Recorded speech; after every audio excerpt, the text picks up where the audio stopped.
Xayrlı kun, hürmetli qonaqlar. Biz sizning barig'izni da Sharq klubunda Fikr Tatar kitobi klubining 4-chi uchrashuvida ko'rishimizga bek shodmiz. Mening ismim Oysulu. Mening ismim Guldanya. Bugungi fikr alışu bizning Mahmud G'alayevning Muhajirlar romanına bag'ishlanacak. Сегодня у нас в гостях bizning bugungi qonaqlarimizning birisi, muhtaram qonaqlarimizning birisi, Mahmud G'alayevning o'noqshig'i Anastasiya Olegovna. Шуңа күрә дә без хөрмәт йөзеннән бу шашуны ике телдә, рус телендә дә һәм татар телендә дә алып барырга булдык. Добрый день. Хочу также представить других наших гостей. Это заслуженный деятель искусств России и Татарстана, лауреат Международной премии имени Константина Станиславского, главный режиссер Татарского государственного академического театра имени Галяскара Камала Фарид Равкатович Бекчентаев.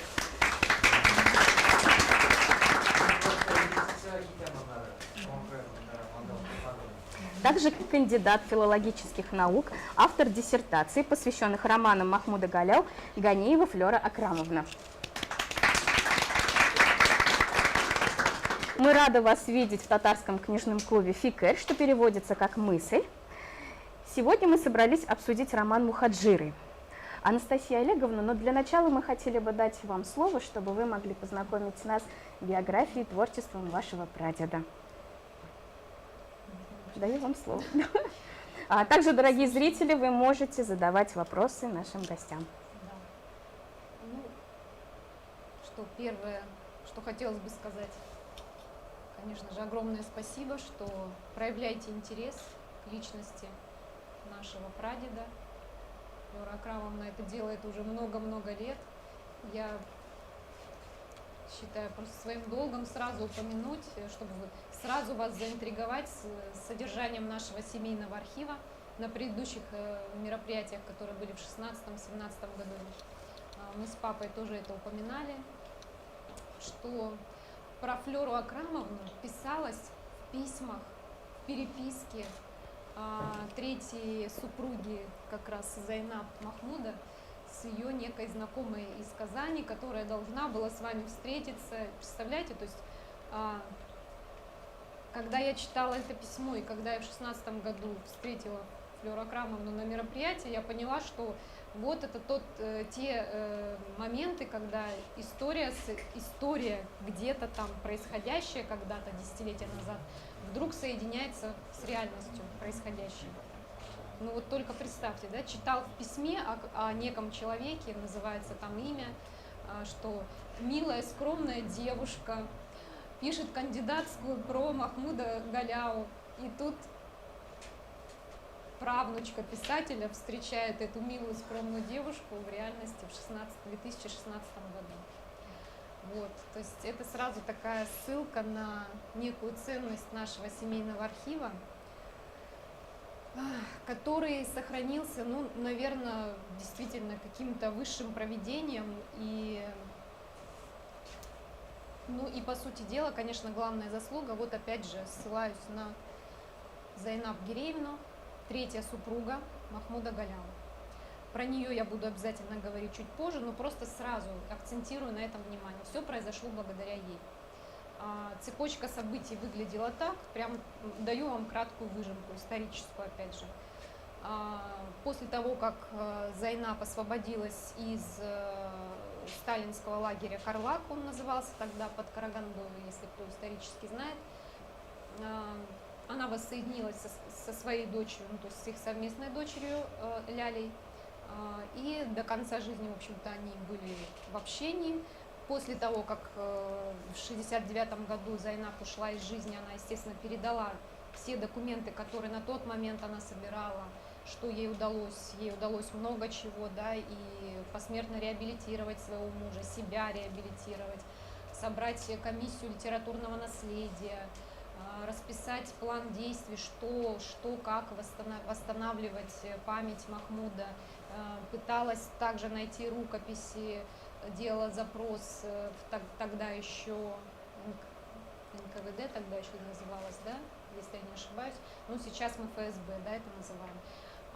Ей был ответ отрицательный на ее запрос, что ничего не сохранилось, ни изъятые рукописи, ни изъятые фотографии, никакие изъятые документы, ничего в архивах не хранится. Далее, соответственно, документы попали к ее дочери Ляле, все документы, и тоже по прошествии жизни Ляли эти документы уже посредством родственников ее мужа были пересланы к нам, в нашу семью на Дальний Восток, в город Хабаровск. Вот так семейный архив попал в нашу семью. И постепенно архив пополняется, ну, только, так скажем, уже какими-то запросовыми документами. В частности, мои родители в 2009 году делали запрос архивного личного дела из архива арестованного Махмуда Галяу. И оттуда, конечно, большая часть была почерпана информации уже такой достоверной, ну, как, знаете, уже, по сути дела, можно сказать, из песни слов не выкинешь, когда анкету арестованного собственноручно Махмуд Галяу заполняет и там четко прописывает имена своих детей, то, согласитесь, уже никакие не нужно там расследования вести в архивах или еще что-то, где-то там расследовать какие-то документы рождения. Все уже ясно и понятно, что Махмуд сам обозначает своих детей. Ну и мы, в общем-то, находим эти стыковки и по остальным документам. Ну, давайте, рассказывать много чего могу, давайте просто по порядочку тогда, как у меня, чтобы немножко строгость мысли была. Вот, на фотографии, единственное, сейчас скажу, что вот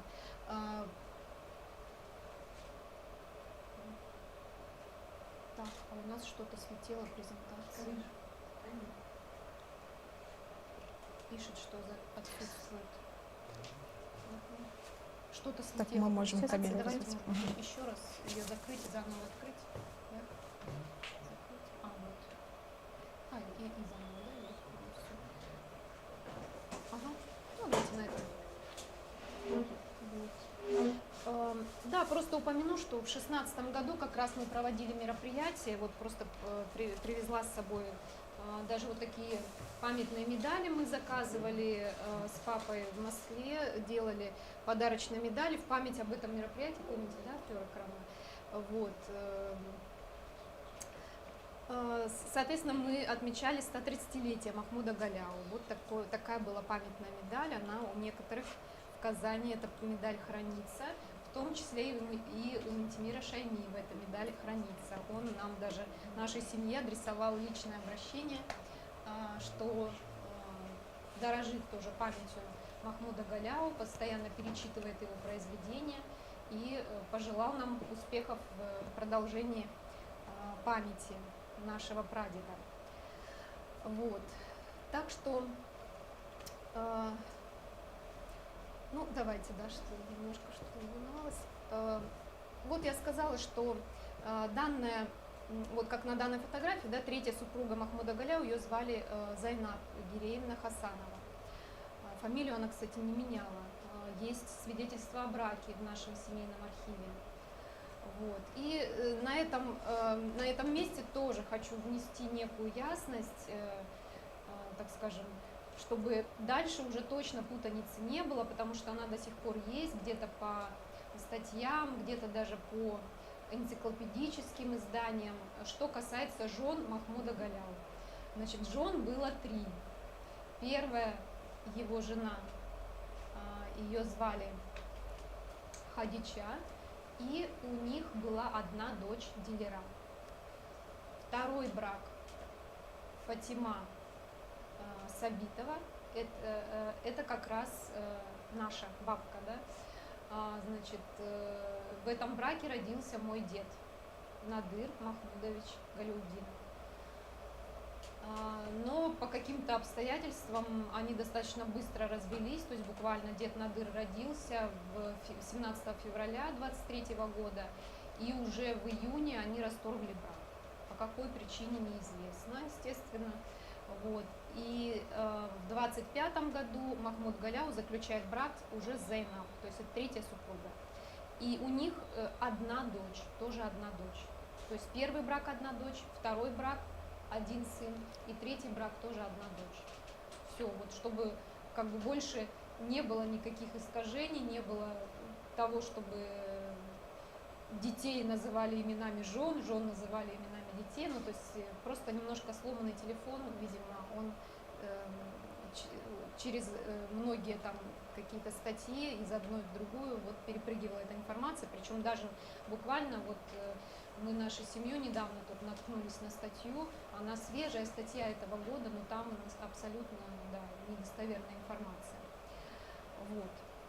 Ну что, и давайте просто сейчас по архивным фотографиям, что на этой фотографии как раз первая дочь дилера Махмуд сам и как раз третья супруга Зайнаб. Что можно сказать по этой фотографии? То, что Махмуд продолжал общаться с первой дочерью, что никаких не было с его стороны, ну так скажем, моментов там отгораживания, да, как часто, может быть, поступают мужчины, уходя в следующие браки. Нет, мы видим, что на фотографии с первой дочерью, значит, ну, мы можем предполагать, что вполне и Зайнаб говорила, что он общался со всеми своими детьми, всеми дорожил одинаково, равно как от всех трех жен. Да. На этой фотографии я специально свела вот такие, как бы, такой вот ракурс, да, значит, прадед Махмуд и мой дед Надыр Махмудович. Ну, возможно, для того, чтобы вот непосредственно сравнить, здесь очень читаются сходственные внешние черты, общая такая, как бы, осанка, да, человека. Ну, пожалуй, на этом моменте вот могу рассказать про своего деда Надыр Махмудович. Он исполнил карьеру военного в полной мере, насколько это возможно было. Но из архива писем, вот, кстати, у меня здесь папочка, тоже, раз уж я ее принесла, что пусть она тоже участвует в постановке. Вот, чтобы вы понимали, да, вот все вот в таком виде у нас хранится. В частности, здесь вот как раз письма, написанные рукой Надыра Махмудовича, то есть моего деда. Вот оно, и вот это письмо. Да, где, ну, просто зачитаю отрывок, чтобы вы понимали, что все это не голословно, а все это действительно происходило. Здравствуйте, Зайнаб Гиреевна. Во-первых, большое спасибо вам за письмо, а самое главное, за документы. Я даже не знаю, как благодарен за это. Пожалуй, не смогу, сразу просто вам оговорю, что письмо 21 мая 1957 года. То есть это только-только прошел процесс посмертной реабилитации. Соответственно, Надыр благодарит Зайнаб за весь проделанный труд с ее стороны. Пожалуй, не смогу все выразить в письме. Я от вас не ждал письма, потому что не думал, что у вас есть мой адрес. Этот клубок для меня начал развертываться неожиданно. Дней 5 тому назад получил из Чкалова от родных кое-какие сведения по этому же вопросу, но отрывочные. Позавчера получил письмо от дилеры, что, еще раз говорит, да, что он общался со своей сестрой. Также неожиданно. А теперь вот и от вас. Дилера сообщила мне ваш адрес, и я собирался написать вам письмо с просьбой выслать эти документы мне. Как видите, вы опередили меня. О важности и необходимости для меня этих документов говорить очевидно не стоит, так как это вам, надеюсь, известно хорошо. Как очевидно догадываетесь, это событие в вашей жизни отразилось и на моей жизни. Ну, то есть он говорит именно о репрессии отца. Писать об этом также, по-моему, нет смысла в письме. Достаточно выразить это одним словом – барьер, преодолеть который я был не в силах. Я в еще худшем положении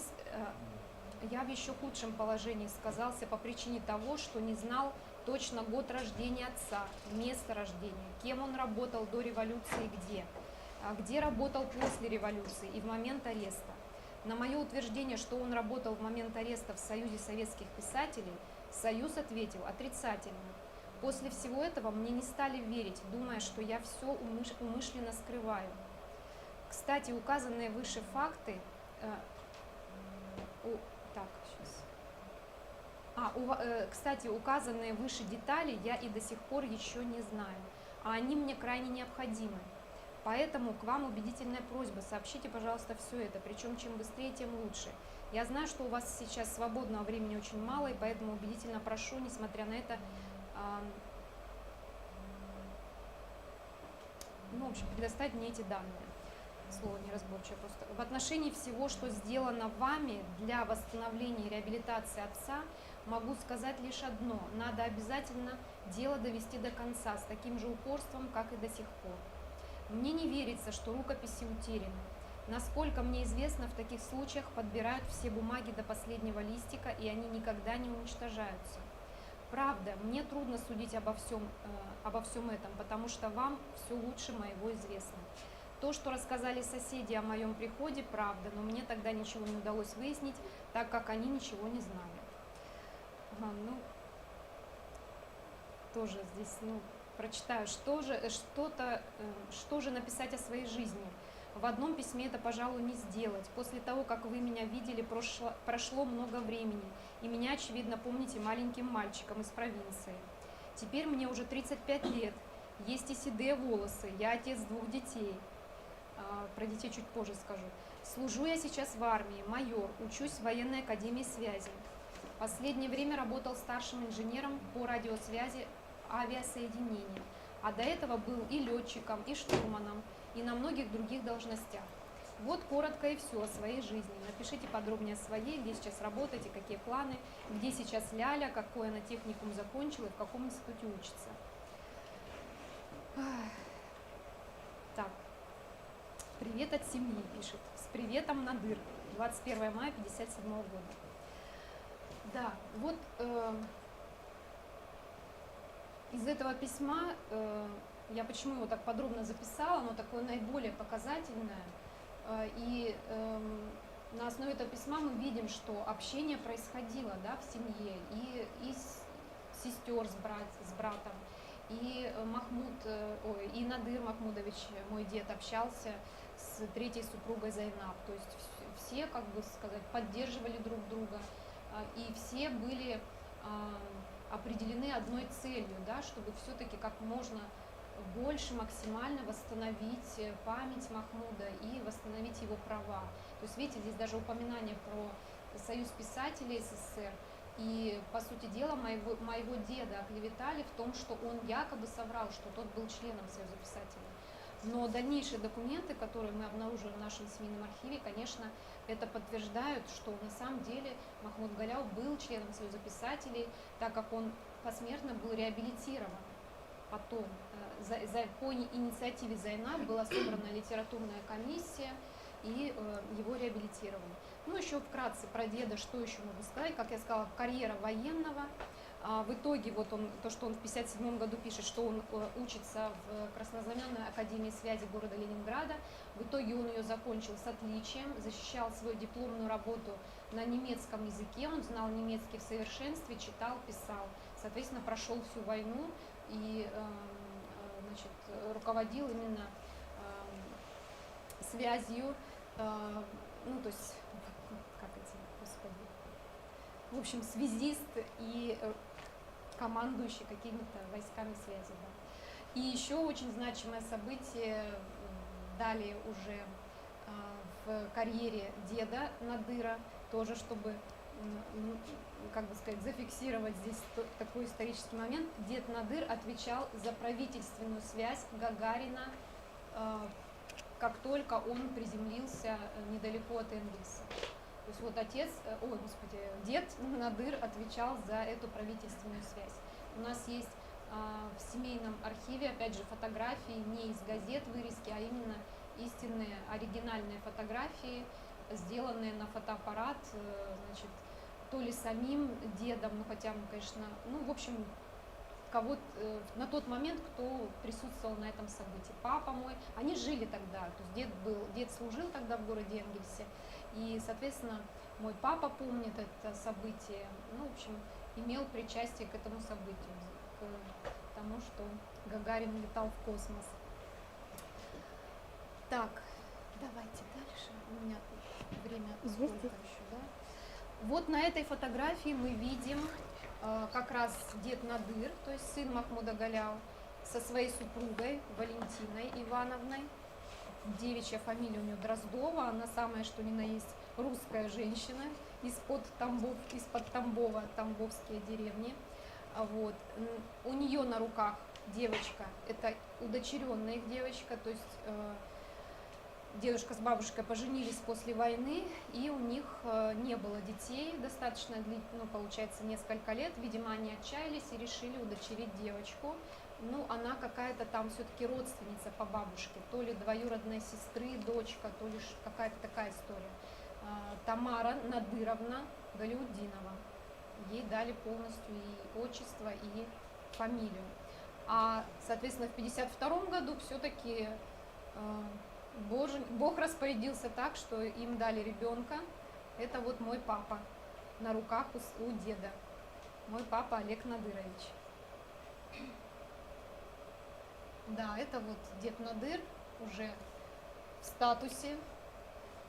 Дослужился он до полковника, но все последние года службы он был на генеральских должностях. Он командовал штабом округа именно по части связи, дальневосточный штаб округа. Вот со своей супругой Валентиной Ивановной. Вот они такие у нас были ветераны почтенные. Это вот дед уже ближе к завершению жизни. Он скончался в 1984 году, мне было неполных 5 лет. Я помню это событие. Ну, все принимал очень близко к сердцу, как видите, да, из письма тоже можно это заметить. Конечно, сердце не выдержало.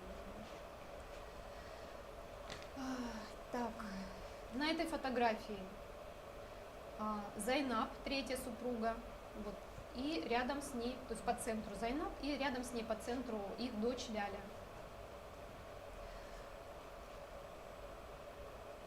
Вот Зайнаб уже тоже в возрасте, ну, не могу сказать точно какой год. Здесь, на этом месте я все-таки пока не забыла, я здесь проговорю все-таки этот еще раз момент. Какая же все-таки судьба настигла супругу писателя, да, как репрессированного. Буквально через пару месяцев ее, конечно же, тоже арестовали. И вот ее отправили, как я уже сказала, под Караганду, в этот лагерь. Девочку, на тот момент Ляле было 8 или 9 лет, ее отправили в детский дом города Иркутска. Она воспитывалась в детском доме. Там ей изменили имя на Лидия она была. Зайнаб знала, что Ляля воспитывается в детском доме и имела некую связь. То есть она писала туда письма. Но, слава богу, ей это было позволено писать письма. И в ответ на свои письма она, ну, во всяком случае, сохранилось одно письмо, возможно, их было несколько, но у нас в архиве сохранилось одно письмо. Очень просто такая...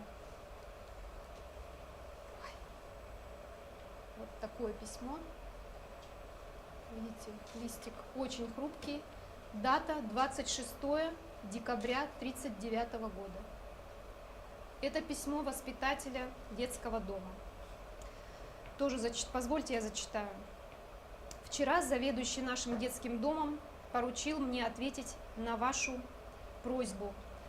Вы просите написать, как живет ваша девочка Ляля. Постараюсь ответить правильно на ваши вопросы. Во-первых, Ляля отличница по учебе.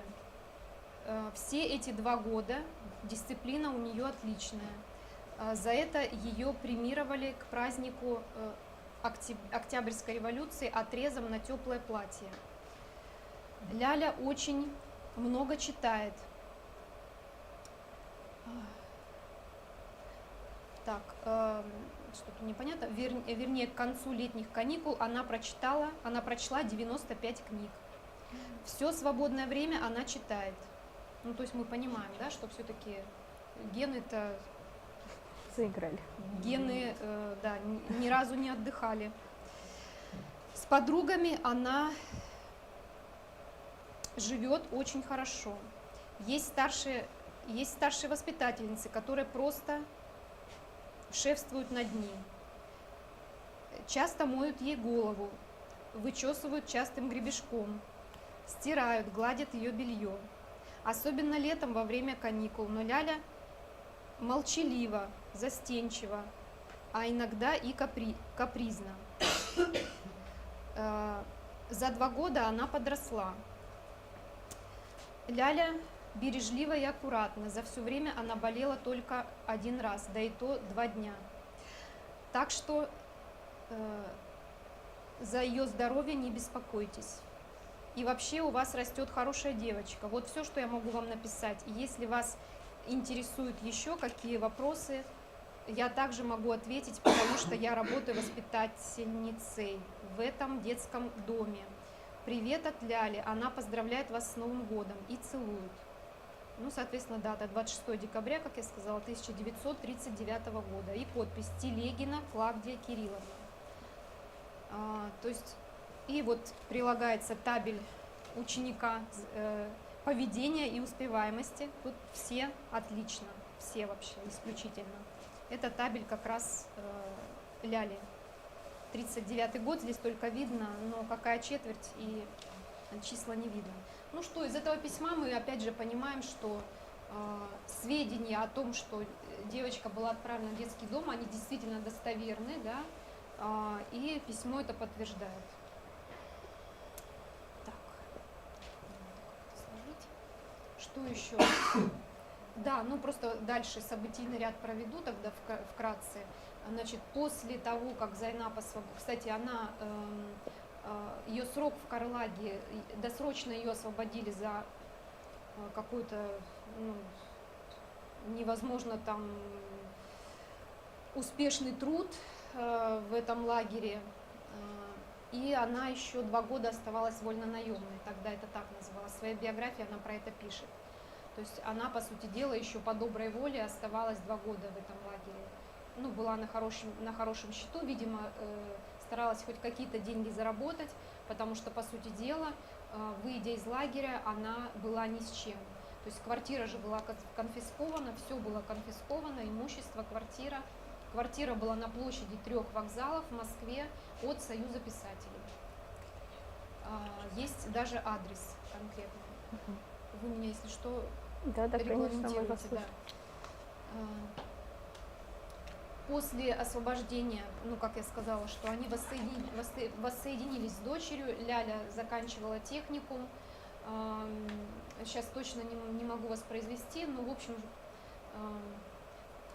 что-то касаемо там инженерно-технического тоже какого-то образования, ну что по тем временам, куда молодежь шла, и учиться, чтобы потом иметь возможность зарабатывать. То есть все было очень предметно, как бы сказать, и людям просто нужно было обрести какую-то профессию, чтобы себя прокормить. Так. Это документ. Вот про Лялю, извините, я еще договорю, чтобы опять же все точно была история событий. Значит, Ляля вышла замуж в итоге, муж у нее был русский, его звали Иван, фамилию сейчас не смогу сказать, но детей у них не было. То есть линия, получается, по 3-й супруге, по Зайнап, вот как бы родственная линия, она не смогла продолжиться. Вот как раз вот с этой жалобы генеральному прокурору Союза Советских Социалистических Республик Зайнап пишет жалобу 2 января 1956 года. Как раз с этой жалобы и начался процесс посмертной реабилитации Махмуда. Ну, не буду подробно зачитывать. Если, может быть, вы глазами сами просмотрите, видите, просто здесь лучше видно, там очень мелко. То есть финальная, да, фраза, что я прошу вас пересмотреть дело моего мужа и принять решение о его реабилитации. Вот с этого документа начался процесс реабилитации. Соответственно, затем уже идет процесс заключения коллегии Верховного суда, который установил о том, что ранее неизвестные суду обстоятельства свидетельствуют о необоснованности осуждения Галяутдинова. Дальше документ уже определения коллегии Верховного суда, где уже четко проговаривается о том, что реабилитирован посмертно. Здесь вот от руки, но там есть эти строчки, я помню. Прекратить, вот последние строчки читайте, да? Прекратить за отсутствием состава преступления. Это определение датой 56 год, так, 9 марта 57 года, да, дата реабилитации, вот это как раз дата и обозначена везде.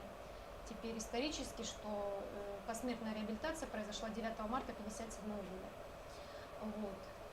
В дальнейшем уже вот Зайнаб получала вот такие вот несколько экземпляров вот таких справок о том, что Махмуд Галяу реабилитирован посмертно. Вот. Здесь уже как раз вот то, что она обращалась в Союз писателей, постановление секретариата о посмертном восстановлении в правах члена Союза писателей СССР, писателя Галяутдинова Галяу Махмуда Галяутдиновича. Заявление вдовы писателя Хасановой и то, что они постановили.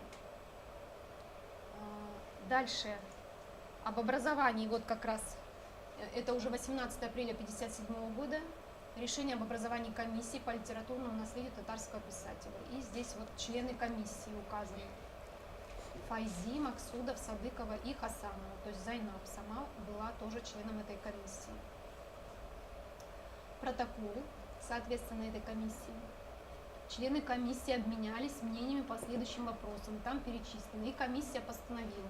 И такой некий идет план действий, можно так сказать. Да? Но подробно, конечно, когда-нибудь все-таки мы опубликуем этот семейный архив. Нам просто нужно подумать. Нам нужны люди, которые нам подскажут, как правильно это сделать.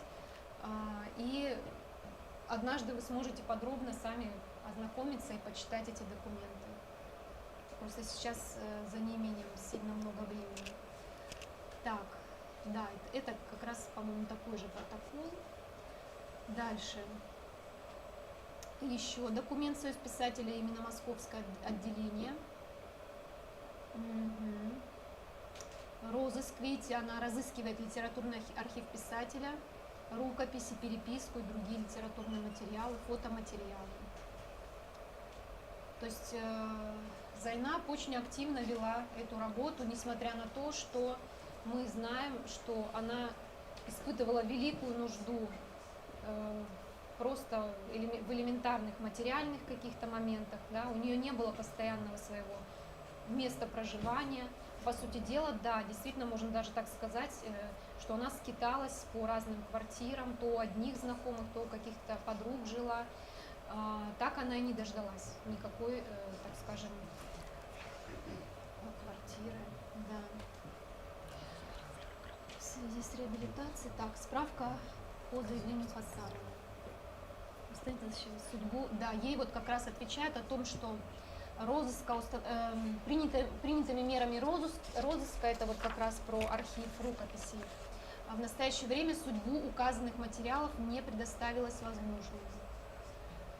На основании изложенного полагал бы объявить Хасановой, что литературный архив в настоящее время не сохранился. Документ от 9 августа 1957 года. Это вот как раз то письмо Надыра Махмудовича, которое я вам зачитывала, о важности, необходимости того, что его отец реабилитирован, эти документы есть. Здесь я в презентацию поставила уже хронологию документов, что уже исходило, так скажем, от нашей семьи непосредственно.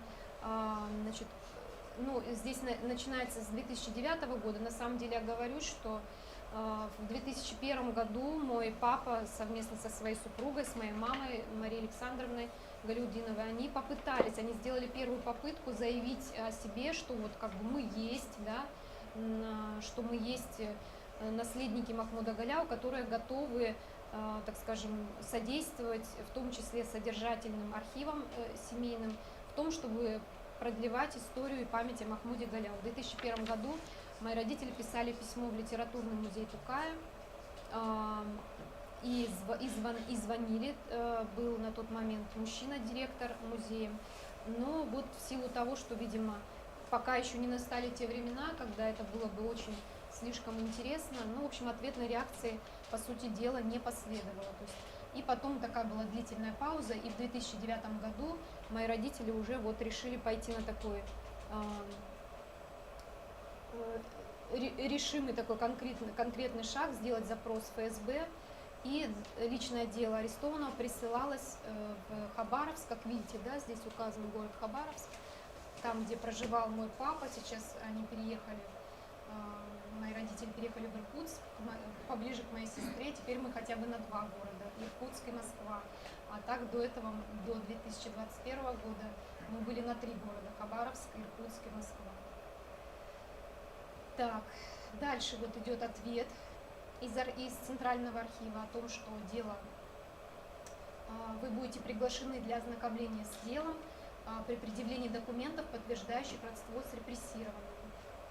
Вот. И, соответственно, ваше заявление рассмотрено, и, пожалуйста, значит, сообщаем. Это о том, что не сохранился архив все-таки. Да, здесь ответ, потому что папа с мамой делали тоже этот запрос на предмет, сохранились ли в архиве изъятые рукописи, документы, фотографии. Здесь в этом письме сообщается о том, что нахождение фотографий и рукописей, изъятых при аресте Галяутдинова Махмуда, не располагает сведениями. Одновременно высылаем в ваш адрес копии документов из архивного уголовного дела. Вот. И вот это, ну, позволю себе это слово, да, вот эта вот фотография. По сути дела, можно было, конечно, с нее начинать, но на самом деле не будем с нее начинать, а вот просто сейчас скажем о том, что, ну, вот просто посмотрите в глаза этого человека и поймите, в каком он был тогда состоянии, и он понимал, что судьба его решена на тот момент. Ну, во всяком случае, когда мои родители открыли личное дело, когда их завели в отдельную комнату, к ним была представлена женщина, смотрящая от ФСБ, да, по Хабаровскому филиалу. Вот, родители открыли дело, и сразу, как они рассказывают, на первой странице лежала фотография, оригинал фотографии вот арестованного Махмуда. Ну, что сказать, мои родители плакали. Плакал даже папа.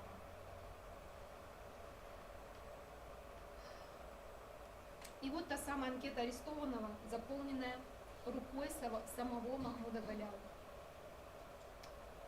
Есть сведения, что вот эти анкеты, они обязаны были заполнять своей рукой, ну, то есть это как и образец почерка, да, и все, что с этим связано. И вот из этой анкеты мы можем некие сведения, да, допустим, дата рождения, опять же, да, ну что, Махмуд Галяу уже как бы точно знал, что его дата рождения именно такая, значит, место проживания на тот момент, какие-то еще свои характеристики он пишет, да, значит, национальность, тем не менее, он пишет татарин, да, тут мы видим, что еще, татарин, гражданин СССР. Да, и важный 17-й пункт — состав семьи. И здесь вот мы как раз читаем состав семьи. Жена Хасанова Зайнаб, теща Хасанова Мастюри, дочери Деляра и Ляля, сын Надир. Но все-таки он пишет Надир здесь больше, да, же читается здесь как Надир, чем Надир. Видите, да, эту строчку? Да. Ну почему-то вот дед по документам везде все пришел как Надир. И всю жизнь его звали Надир Махмудович. Надиром его никто не звал. Мы его так звали, дед Надир наш. Да. И, соответственно, чьей-то рукой уже написано, видите, дата заполнения анкеты 22 сентября 1937 года. Это как раз день его ареста. Это дальше идут страшные документы, я даже не хочу их сейчас озвучивать. Это вот эти все постановления, приговоры, где подписью чьей-то руки написано было, что исполнить незамедлительно. Причем вот здесь только обращу ваше внимание, вот этот документ, обратите внимание, дата, вы видите, что исправлялась рукой несколько раз. Вот это какая-то непонятная история с постановлением. Такое впечатление, что здесь они как будто задним числом оформляли этот протокол решения суда. Возможно, действительно, что если мы говорим о том, что 4 ноября это дата расстрела, они просто на троечку исправили, да, как будто на тройку исправлено все-таки. Что как будто это постановление, решение суда все-таки хотя бы за день произошло, да, не после того, как человека уже расстреляли, и не в тот день, а хотя бы за день. Ну, это наша версия, что 3 ноября. Вот. Здесь уже следующий протокол какого-то очередного закрытого, теперь уже судебного заседания. Ну, в общем, читать это невозможно. Вот сам приговор 4 ноября, где вот в рукописном варианте кто-то пишет, что приговор окончательный, обжалованию не подлежит в силу постановления и что-то там немедленно, да, подлежит немедленному исполнению. Видите, да, последняя строчка. И подпись председательствующий. Просто подписи, фамилии нет. Да и, собственно говоря, не важно. Теперь уже точно это не важно. И вот здесь тоже, посмотрите, вот эта справка,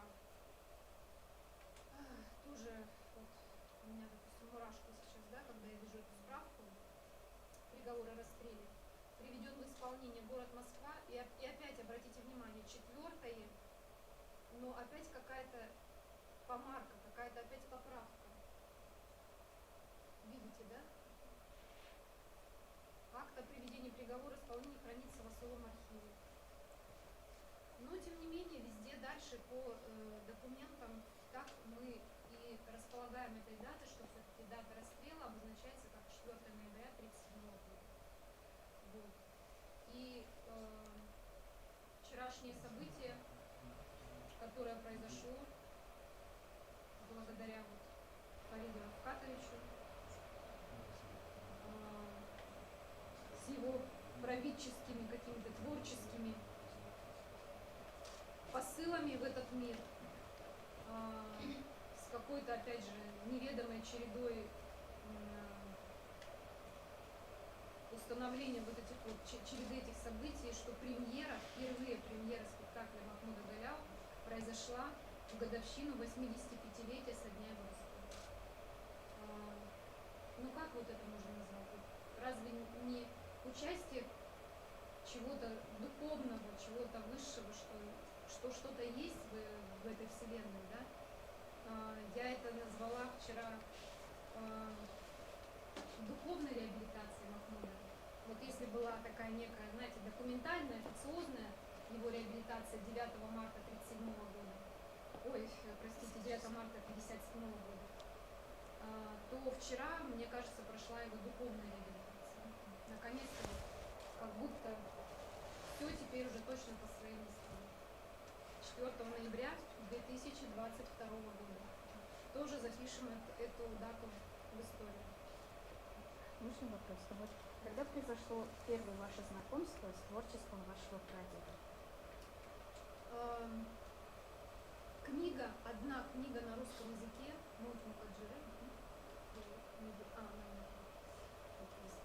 с собой я ее взяла, я даже принесла эту книгу. Такая же, кстати, как вчера в спектакле вы ее показывали. Желтенькая. Да, желтенькая. Вот это одна книга на русском языке. У нас в семейном архиве. И, ну что, она была в семье, да? Разговоры, конечно, были про прадеда. Ну, вообще, я тоже вчера это обозначала в интервью. Все равно это некая тяжелая тема для нашей семьи, непростая. И как я вам зачитывала письмо, да, для деда это была непростая тема. Мой папа, видимо, как бы сказать,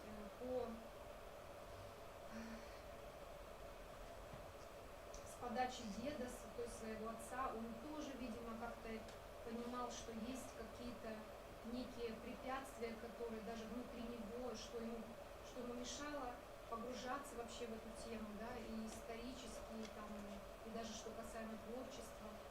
Вот. Что касается меня, вот, ну, настал тот момент, когда я захотела прочитать эту книгу. Я не могу сказать конкретно, когда это было.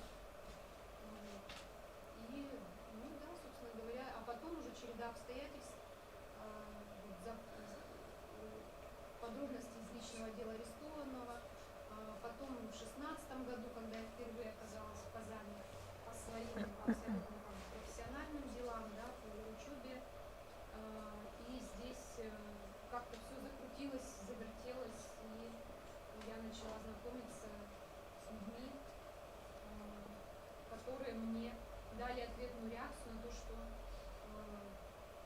судьба моего прадеда очень-очень интересна на самом деле татарской культуре, да, как наследие, потому что на самом деле, я могу сказать честно, наша семья даже не подозревала, что есть вообще такая, ну, что существует эта значимость. Ну и согласитесь, что и здесь, в Татарстане, ведь это, ну, как бы сказать, тоже назрело с годами, это же не было, допустим, как и в 2001 году. Родители заявили о себе, но никто же не проявил интерес. Мы не то, что там, я не то, что сейчас кого-то осуждаю, нет. Просто это и называется всему свое время. Вот и премьере, спектаклю настало время состояться, да. Мы вчера тоже вот это обсуждали после спектакля, что... А вот, возможно, если бы это случилось, премьера 2 года назад, не так была бы воспринята эта информация, насколько она сейчас считается актуальной в свете сегодняшних событий. Ведь история повторяется каждые 100 лет. И, по сути дела, каждый раз одно и то же. Все время пытаются разделить людей, все время их пытаются разделить на белых, красных, черных, верующих и неверующих. Да, хорошо. Поэтому Вот при обсуждении рассказывайте там, если говорить про добрую сторону, да, этой идеологии, там говорится про культуру, про праздники татарского народа, да, про культуру. А вот у вас какие взаимоотношения с татарской культурой? никаких. Я тоже это озвучила вчера в интервью. Я в своей семье, от своих родителей, от своего деда, бабушки, я не слышала ни одного татарского слова. Ни одного. Все, что у нас было, это некие кулинарные, так скажем, бабушкины произведения. Ну, видимо, дедушка все-таки ее сподвиг на то, чтобы она освоила какие-то блюда из разряда там чак-чак, она замечательно пекла, да. Ну, еще что-то, я могу только так описать, да, вот такие вот трубочки там с картошкой, ну, то есть, как это по-татарски называется, я не знаю. Но я знала, что, да, только это единственное, что в семье, вот говорю как есть, да, зачем я буду сейчас придумывать, что да, мы там вот садились семейными вечерами, читали книги, нет, этого не было, И еще раз здесь просто упомяну свою маму, Марию Александровну Галюдинову, которая супруга моего папы, в силу того, что она филолог, в силу того, что она учитель русского языка и литературы. Вот сегодня мы тоже с утра общались, конечно же, они в нетерпении ждали моих рассказов, как вчера прошла премьера, что, какие эмоции, фотографии я направила, видео. Они там, конечно, тоже под таким впечатлением. Вот. И благодаря маме, то есть она как бы ближе вообще к литературе, да, к этой тематике, потому что мы-то все профессионально далеко ушли. Я вот вообще врач, да, моя сестра экономист, предприниматель, да, бизнес-вумен. Папа, значит, инженер самолетостроения, дед был военным. Ну, представьте, вот. Анастасия Леонидовна, спасибо. Мы также зададим вопрос нашей гости, да? Флюра Акрамовна, біздің хөрмәтле мөхтәрәм кунакларыбыз арасында. Флюра Акрамовна да бар. Әйе, тавышны катырак әйтергә тырышырмын. Флюра Акрамовна, белүебезчә, сез Мәхмүт Галәүнең дилогиясы буенча, менә әлеге романнар буенча диссертация язган кеше. Әйтегез әле, ни өчен нәкъ менә Мәхмүт Галәүне алырга булдыгыз? Мәхмүт Галәүнең тормыш юлы иҗатында тукталырга булдыгыз. Микрофонны алсагыз да була. Микрофон. Әйе. Мен бетінде Мәхмүт Галәү ижаты турында һәм оның әсәре буенча куелган спектакль турында сөйләшү була дип чакырган идегез. Әйе. Бу бик кызыклы, әлбәттә. onun arkivi. Emine Mahmud Galev kim olgan? Edebiyat onun urununun ehemmiyetini de. Men kıskağına sizin vakıda kubanın için eğitip çıkarığa teleyim. Birinciden Mahmud Galev Şihab Merceni mesele. Onun Şehabeddin Merceni hem Galavuddin etisi Galavuddin bulgan yazışı Mahmud. Mahmud Galavuddin oğlu hem Şehabeddin oğlu Merceni. Merceni de onun pseudonimi, oğlunun ismin olgan. Demek onların iki zul şehir. Birisi tarihçi, mağribetçi, Şehabeddin Merceni, hem onun enesinin oğlu, Galavuddin'in oğlu Mahmud Merceni. Mahmud Mikrofonu Merceni alğız şu. ismin Рахмет бик зур. işitilmiyor mu ne? Ишетелмәйем.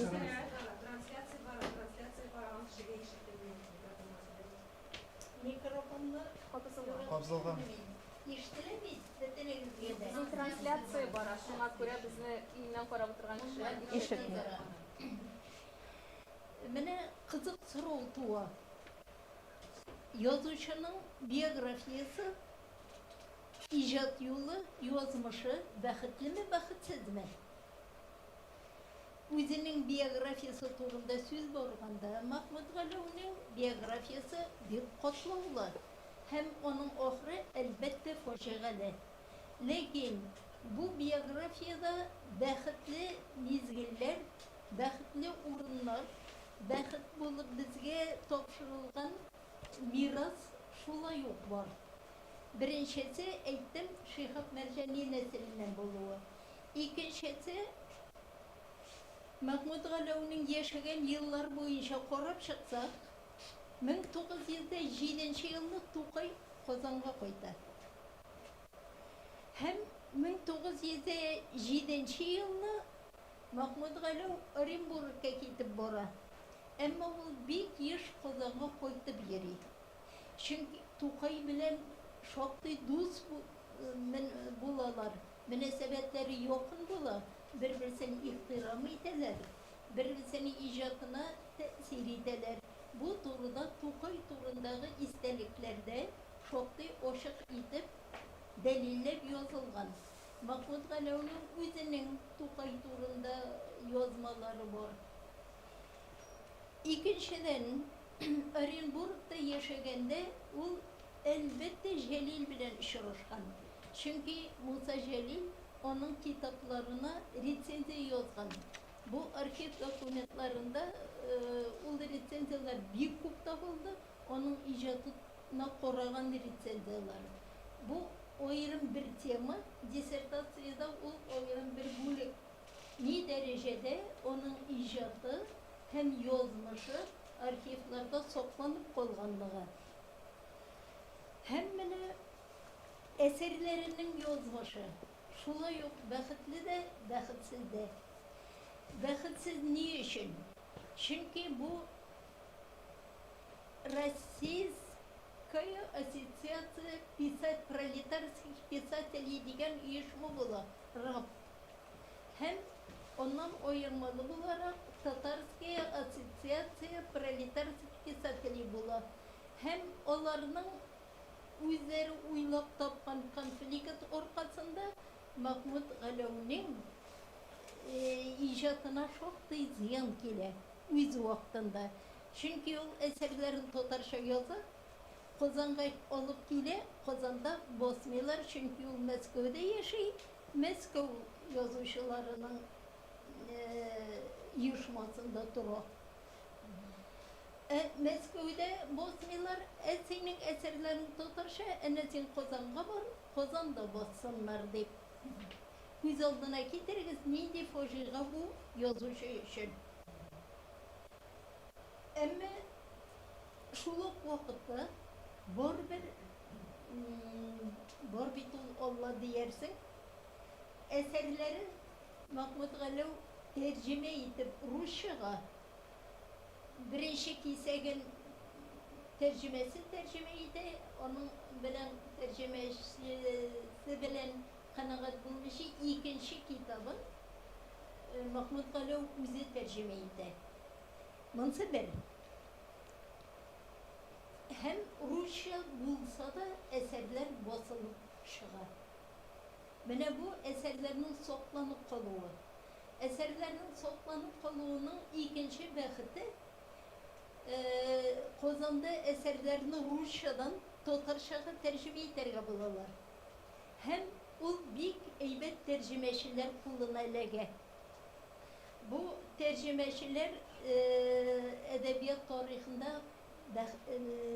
bilgili şahıslar Yahya Halitov hem Reis Davutov. Mene ul ediplerimiz kitabın tüzügen Reis Davutov. Hem onların eybet dolantın tercümeşi bulguları ortasında eserler Tatarça yongırı orijinalda yazılgan derecede diyerler. Niye için şu derecede diyeyim? Çünkü Mahmut Galov öz şırında kıskağına hikayelerin bostırıp kaldırgan Tatarça. Kozan'da bu koyav, tüyünler, şülmek bulgaç diye kine jıyıntıklar. Mene Mahmut Galov'un özü yazgan stili soplanıp kolgan. Hem ondan tercümeşiler bir dürüst itip, dolantlı itip faydalandılar. Mene bu da bakır. Hem üçüncü bakır. İhtibari de güzeli kupma klasikler, tarihi romanlar yazdılar. Hoşluk turunda nindi eserler var okup bulmayı, bugün onlarını okup bulmayı şu derecede şın naturalizm değiliz biz. Yazılgan edebi eser değil. Publisistik eser diyergeme, tarihi eser diyergeme ehemmiyeti var. Tarihi fakıt bulara, iyi hoşluk bulgan. Ama o hoşluk turunda Mahmut Galov şulay dip yazar. Bugünkü hoşluklarını da göz aldına getirip, kişilerle getirip, tigi yıllarlığına değil. Bugünkü foşiğalarını da kişilerle getirip yazgan. Hem üçüncüsü elbette Mahmut Galov eserlerinin sahnege menüğü. Kurağız öyle. Bu bir başka türlü sanatga köşe. Edebiyat özü bir tür sanatının. Tiyatr özü sanatının ayırım bir türü. Hem bir güne türü değil, onda edebiyat da var, müzik da var, ressamlık da var. Mene şulay sahnege mene. Ama onun sahnege menüğü birinci güne değil. Oysa tiyatr, minzele tiyatrı, muhacirlerini koydu. Onu bir kabul edip bitiremezdik çünkü o vakıyaga kurulgan idi. Emine men okugan vakitte disertatsiyaga ezirlengende eserini to'g'risini ko'rib o'qidim. Ko'z oldina keltirib o'qidim. Demak, onun jonli ta'siri bor. Hem men onda voqealardan begirek shaxslarni xatirlab qoldim. Mana shu shaxslarni sahnaga mindirgan zaman bu. Ferit Bekçentayev'nin talanti, onun edebiyatını yoratığı, tiyatrını yoratığı mana ta'sir etken. Benim eli bir eser spektaklının özün kurganım yok, ama spektakl turundagi fikirlerini, makalelerini hem aktörlerinin fikirlerinden çıkıp aytam. Çünkü Ferit Bekçentayev basım yasagan vakıga oynamayız, karakter, kişi canını oynağız, zinhar kişi canını oynağız. Çünkü büyük ehemmiyetli mağlum zakonçalık, tarih özü, tarih feni közleginden korgan vakitte vakıgalardan, sonlardan tura Türlü faktlardan turu. Edebi eser kişi karakterinden, kişi jonundan turu. Mine şularını sahnede birleştire olu. Çünkü Mahmud Galev şunday karakterler icat ede. Hem ol karakterler şul derecede şul zamanını gövdelendire.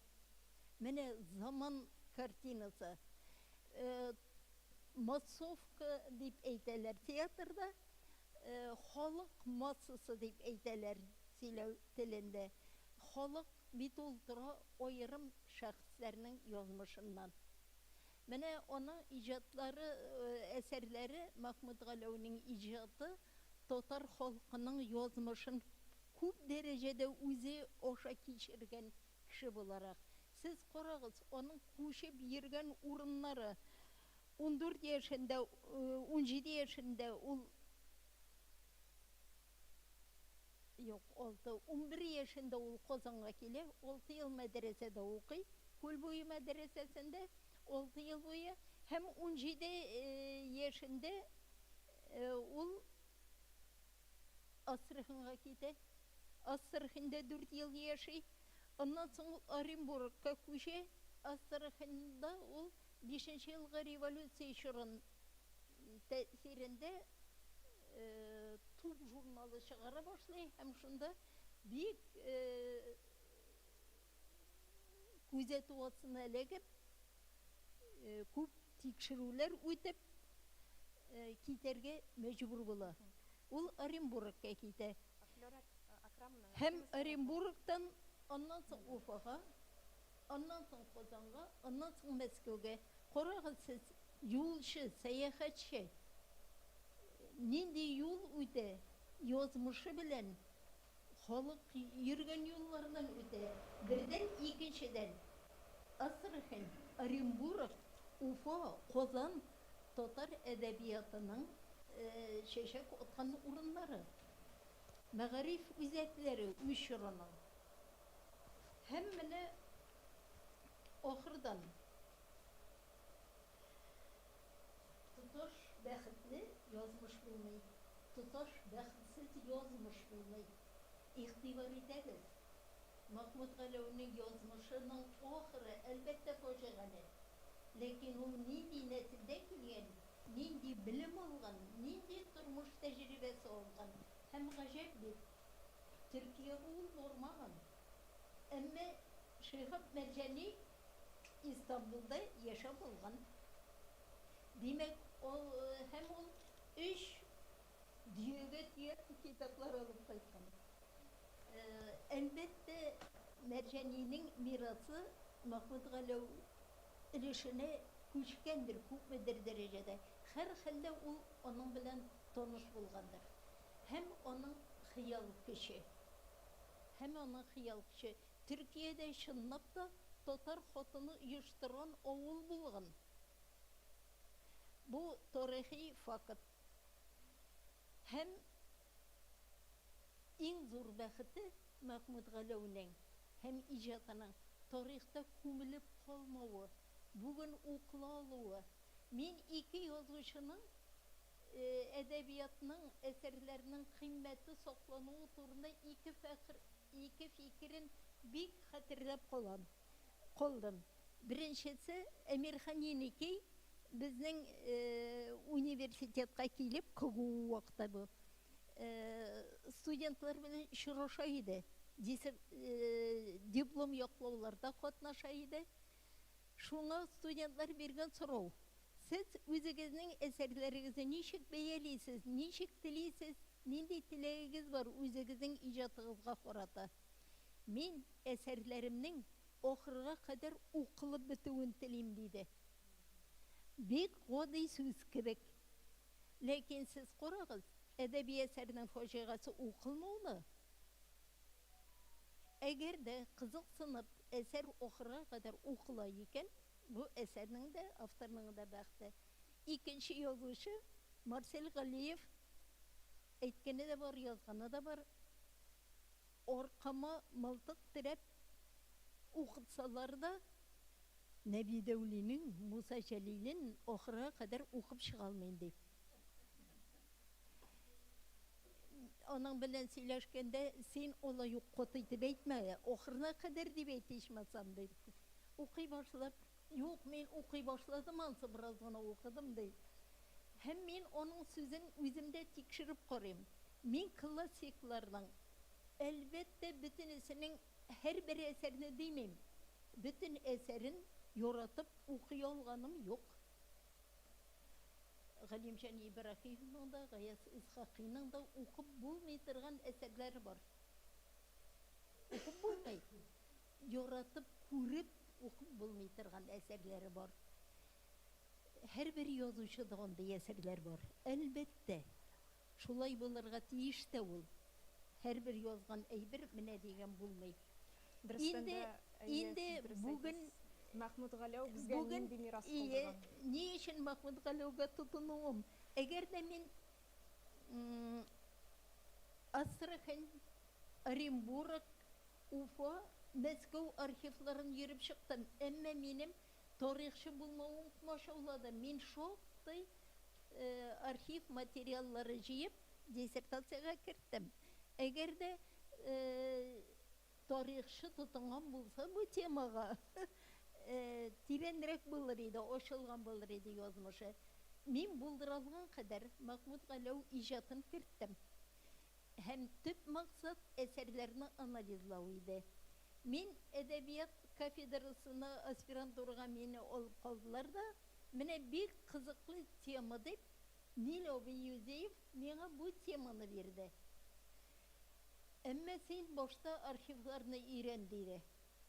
Mene bu benim eğer de sen boşta eserlerini analizladıysa benim en yoratkan işim edebi eser analizlau.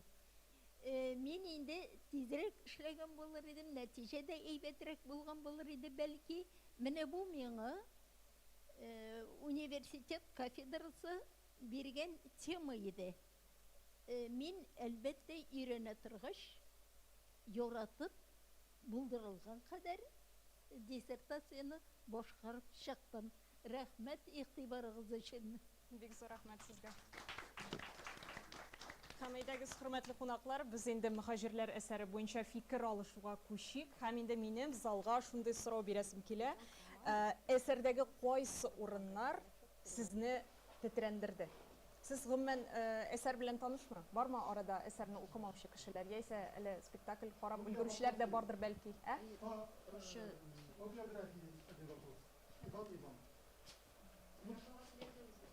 Как мы знаем, Махмуд Галау родился в деревне Ташкичу Арского района. Я сам из этой школы. А он написал собственноручно, что он родился в деревне Березняк. Это сейчас называется деревня Кысна. Ну, там жил дед по отцовской линии. Мы это знаем. А почему он так написал? Хотя родился он в деревне Ташкичу. Как вы думаете? Вы сталкивались с этим вопросом или нет? Просто меня это интересует. Mahmud Galau özü turunda yazgan biyografiyası arşivlerde soklana. O biyografiyasını yazgan, eserleri ne kadar eser yazganını da yazgan. Biyografiyası şu kadar özünün avtobiyografiyi itip tügül, onlarını özünün icatın yoklap kalı için yazar. On sana ettim ne için oklanırga deyiş ol. On sana ettim. Emine onun biyografiyası ediplerimde bir tügül itip reise bu yazıp çıktı. Hem ben yazdım Tatar edebiyatı tarihini kitabına Mahmud Galau biyografiyası hem icatı turunda benim yazgan ülüş var edebiyat tarihi kitabında, kitaplarında. Yani işlep mene şulay yazılgan son. Men soğuğunu işitip bitirmedim. Taşkişuda tuğan mı? Yaki Berezняк деген ауылда туған мı? Ничек? Кайсы факт дөрес булып чыга? Кайсы факт дөрес? Ул Ташкишуда туган мı? Яки Березняк деген ауылда туган мı? Кайсысы менә дөресрәк? Койсавулда туғанымы? Çünkü ул efendi abi ayta Toshkishuda. Toshkishuda. Toshkishuda, Әйе. туғаны Toshkishuda дұрыс. Анкетада указан Березняк деп. Не үшін екен міне? Вот это интересно мне. Нет, нет, нет, нет. Березняк это Қысна.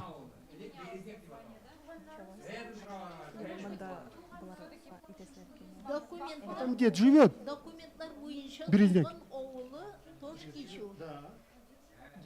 Орша районы Тошкишу. Такое, что непосредственно он просто, ну, по факту, по документам он родился в деревне Березники, а как бы все-таки родиной считает Ташкичу. Может такое быть? Нет, он точно родился он там, в Ташкичу.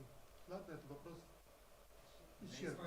Тогда, Да, да, да. ну, я Нет, он сам написал.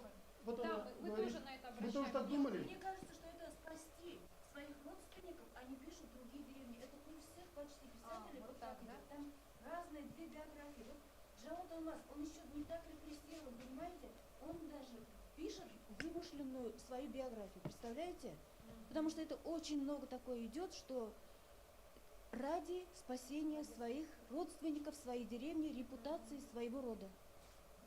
Ну, там тоже есть родственники. Там ведь дед живет.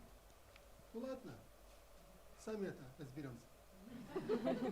Бұл сұрау ашық болып қала. Әйе, ашық болып қала. Әйе. Мұхажирлер әсерін біз оқимыз. Мен Тошкишу мектебінен, міне біз үшеу. Біздің енді ол как настольная книга, прямо стоит.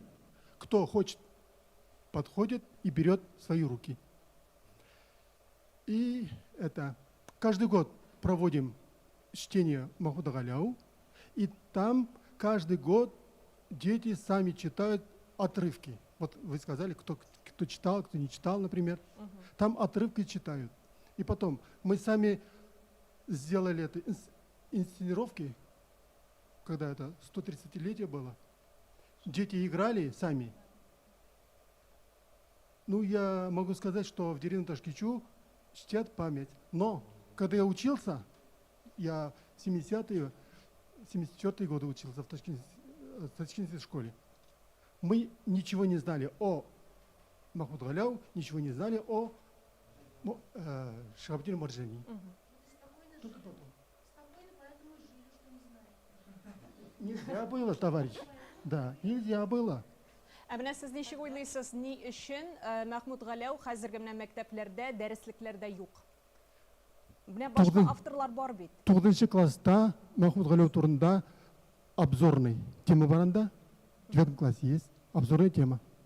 Но я тоже задал в Казани, мы встречались с вами на каком-то конференции, я тоже задал вопрос, Махмуду Галяу надо это дать целый урок, например.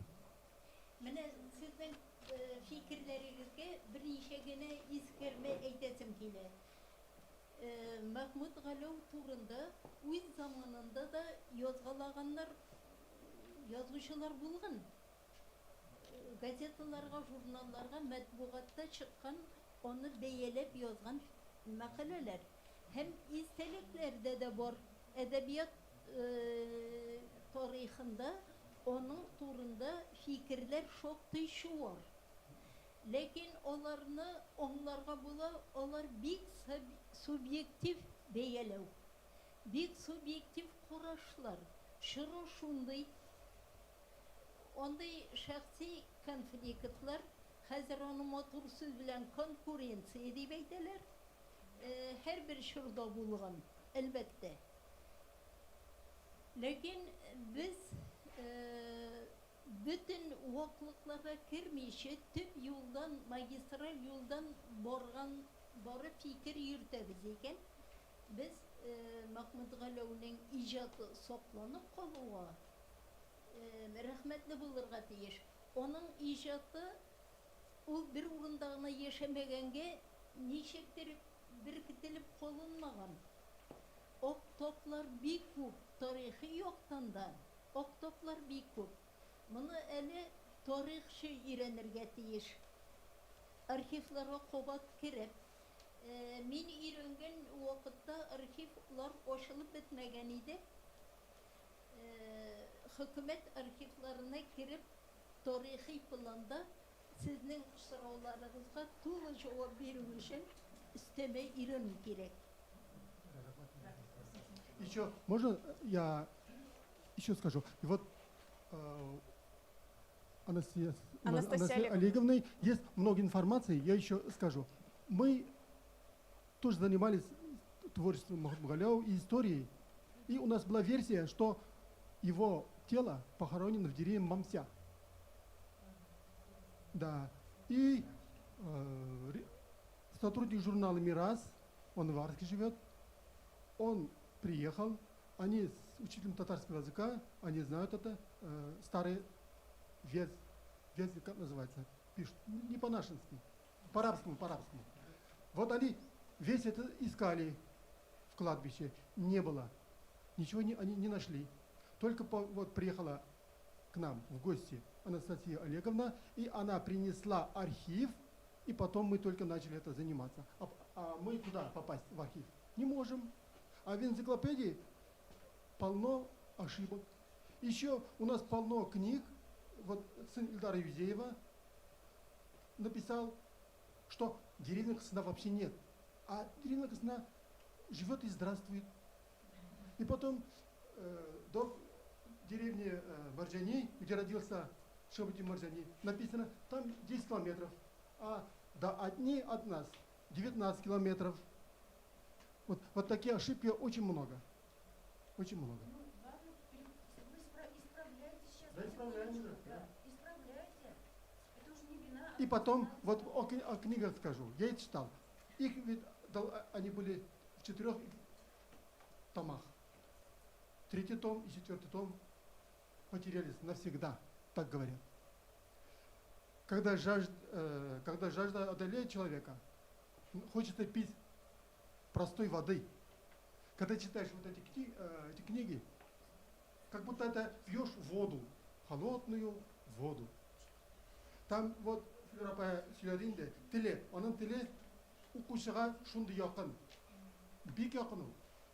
Мынау китапны алыгыз, укыгыз.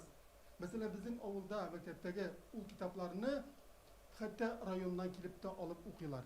Читают эти книги, берут и потом приезжают со всего района, чтобы писать рефераты. У нас много этих. И по творчеству Махмуда Галиева, по творчеству Шабудина Марджани. Приезжают, даем, вот так живем. И потом еще скажу, вот мы провели 130-летие и 200-летие Шабудина Марджани провели. И более 200 мероприятий провели в школе. Из района приезжают, из Турции приехали даже. Приехали вот. Они тоже интересуются. Вы тоже интересуетесь? Творчество. Походу, я его. Никто. Просто учитель. Однозначно просто учитель. Махмуд Галиевның ижатын яратучы кеше. Чуть-чуть занимается. Анастасия, вот сказали, что не Можно взять изучается, микрофон, пожалуйста? Хасид микрофон бирали сізге. Камиль?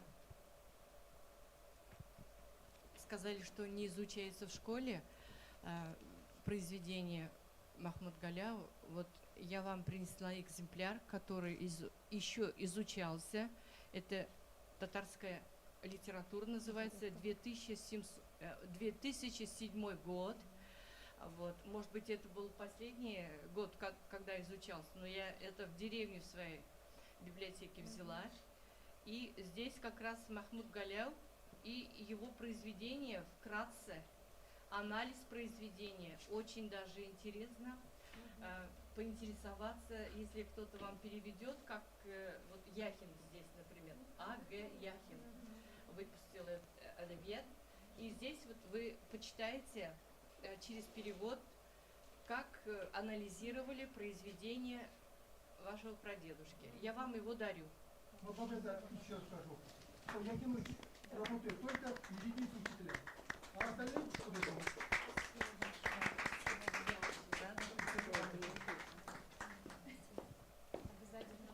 Наш семейный архив. Да, ваш семейный архив. Әйтегез, хәзер әсәргә әйләнеп кайттык, романга әйләнеп кайттык. Ничек уйлыйсыз, мөхаҗирләр китеп дөрес эшләделәрме?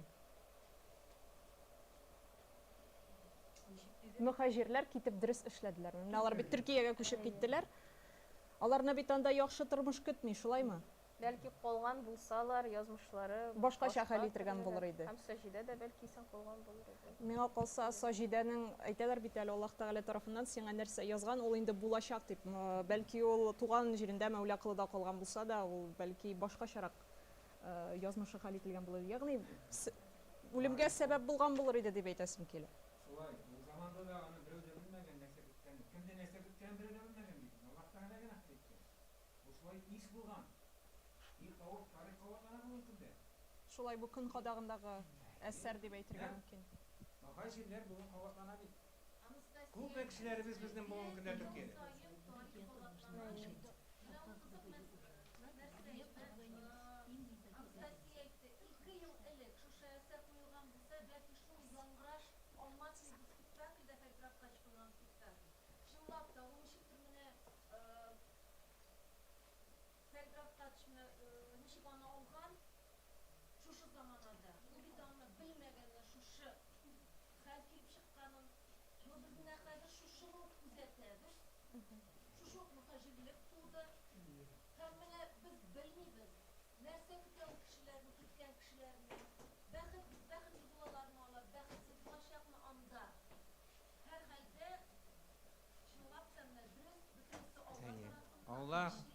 Аллаһ безгә моны бирә, безгә ул аны гыйбрәт итеп бирә.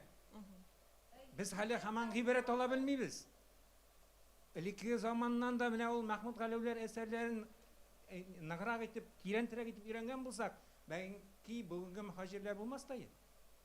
Менә мин әле дә беләм, анда киткән кешеләрнең фикерләрен, кайберләренекен, якын кешеләрнең кайберләре шунда бардылар, башта рәхәт, Татарстанда рәхәтрәк икән дигән. Бер кешедә бер кемдә Туган җир рәхәтрәк икән дигән фикер барып яшәп 10 көн торганнан соң сразу яңгырады.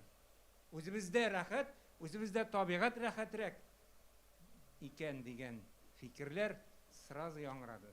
кешеләре дә ягымлырак бәлки, шулаймы? Шулай булгач, Там әйе, пригодился. Безне чит илдә бер кем дә көтеп тормый. шөкер, Аллаһ Тәгаләгә биргәнгә шөкер итә белмибез. И гыйбрәт ала белмибез. Безнең төп алкышларыбыз. Менә шуңа өйрәнсәк, безнең барысы да әйбәт булачак алда бирсә. Менә шуңа күрә дә бәлки инде без ярык тагарак алдында калганбыздыр дигән фикер туа.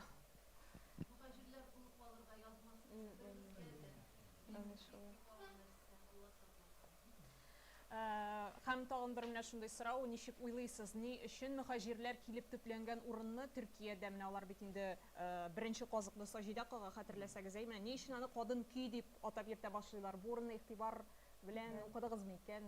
Анда аның аңлатмасы бар иде. Türkiye'ye barış bütün inisiyatifini, liderstwini öz kılına ala. Çünkü yanda birdemlik başa başlay.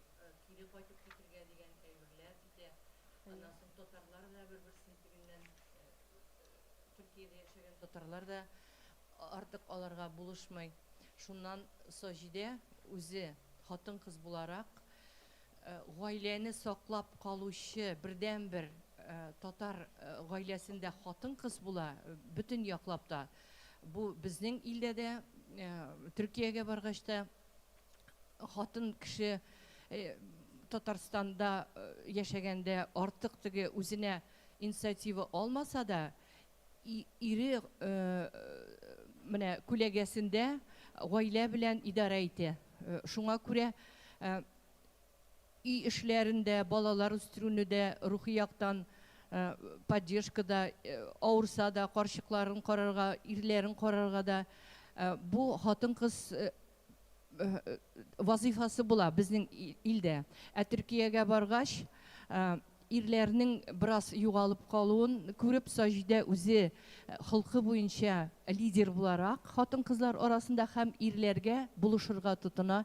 Çünkü anlay birdemlikte güç. Eğer de hатын kız turmuşunu nıgıtıp kalmasa, turmuş jimrile. Hem gaileler tarkala, hem kiri kaytabız deyip ilge alar bütünsi de halak bulgan bulurlar.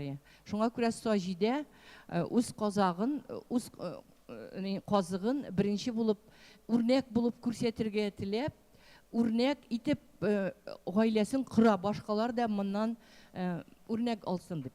Менә мин шулай дип. Тагын фикерләр бармы?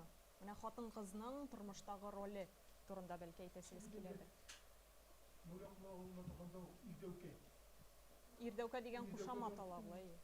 Ирдәүкә дигән кушаматы була, һәм инде ул кияүгә чыкканда да Сафага бит ул Сафаны ярашмый, ул үзе Сафага ябышып чыга бит.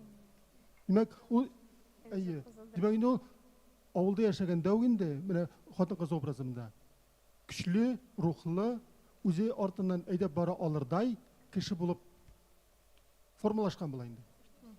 Менә сезнеңчә Саҗидәнең аның гомумән менә шул әсәр буенча миссиясе нәрсәдән тора?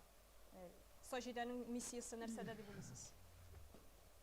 Ул бит анда шундый катлаулы теге менә сез инде үзегез дә әйтеп киттегез име, ул теге ирдәүкә булып үзе ябышып чыккан име, теге ниндидер йолаларга, ниндидер инде татар халкына гасырлардан ияләнеп барган дидер традициялар. Хатын-кызны күтәрү, хатын-кызның тормышта ролен күрсәтү булгандыр дип уйлыйм мин. Ә ни өчен соң менә аның әтисе Йосыф, дөрес алар 6 кыз булалар име, ялгышмасам. Ни өчен ул кызларын бирергә теләми? Баксаң, уйлап карасаң, ничек инде гаиләдә кызлар үсеп килә, ничек инде син аларны калдырасың? Бу менә шул чордагы кешенең ниндидер бер характеры гынамы, яисә монда ниндидер ситуацияларда килеп бәйләнгәнме? Ул чорда бит инде беренче иң олы апа кияүгә чыгара тиеш булган. Бирми бит ул. Бирми. Бер кызын да бирми. Саҗидә иң соңгысы була. Бирми.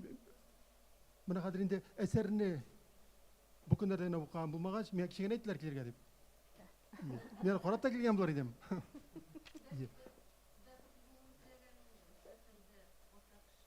Юк, ул чорда бит инде теге яшең барган саен син. Карт кызга. 20-дән узгачтан син бит инде карт кыз дип әйтергә. Исем тагылып калган. Шулай дип әйтә бит ул нидә? Карт кыз булып калды. Без менә шушы сорауны ачыкларга. Аннан карасак, апалары басынкы, үз сүзләрен әйтиләрдән әйтергә. Татар хатыннары шулай булган бит. Ялып бүркәнеп, күзен аска карап кына йөргәннәр. Ни? Саҗидә инде башта ук яшьтән үк ирдәүкә һәм үз сүзен әйтә торган. Ул бит татар хатын-кызларында әтиләр белән, ирләр белән кычкырышу дигән нәрсә бөтенләй булмаган. Тегеләр инде басынкы булганнар. Ни Саҗидә? Күтәрелеп чыккан. Хатын-кыз буларак Саҗидә Мәхмүд Галәү тарафыннан идеаллаштырган хатын-кыз образы. Ул аны шушындый булсын иде татар хатын-кызы дип әйтергә теләп идеалләштереп яза Саҗидә образы. Һәм ул әйтәсе килгән фикер хатын-кыз гаиләдә гаиләне саклап калучы ушакны тотрыклылык хәлдә саклап калучы һәм дә менә әгәр дә балалар үстерүче генә түгел, гаиләне, татар хисләрен, милләтне саклап калучы хатын-кыз итеп күрәсе килә. Галәүнең бу хыялы һәм дә шушы хыялны ул шушы әсәрдә Саҗидә образы аша гәүдәләндерә. Менә идея милләтне ничек итеп саклап калу, ничек булыр икән, кем саклап калыр икән милләтне дигән әйбер белән шушы әсәрне яза һәм бәхет эзләү ул хатын-кыз тарафыннан түгел, ирләр тарафыннан күбрәк бәхет эзләп чыгып китәләр. Ә монда саклап калыр өчен милләтне һәм дә шушы гаилә учагын чын итеп, тотрыклы итеп тотучы хатын-кыз образын ул вакытта бу революция була инде үзенчә. Хатын-кызны күтәрү һәм хыялы була менә шул Мәхмүд Галәүнең. Мәхмүд Галәүнең хыялы чынга ашты дип әйтә аласызмы? Чынга ашты, әлбәттә. Хатын-кыз хәзер гаиләдә беренче урында тора. Хатын муен ирбаш дисәләр дә, хатын-кыз әйбәт кенә үсте. Цивилизация хатын-кызның фикеренә шактый кирде. Бик зур рәхмәт сезгә җавабыгыз өчен. Сезнең фикерегез белән килешәм. Біздің прямая трансляция бар, шуңа күрә микрофон керек. Ну, Рахмет. Знаете что? Ну, я думаю, вот Альберт Обой, да, Альберт Обой меня не преподавал никогда. Вот эта книжка, это бесценная книга. Он смотрел на литературу с другой стороны. Я тоже по-своему, со своей стороны хочу что-то сказать. Вот, знаете, в начале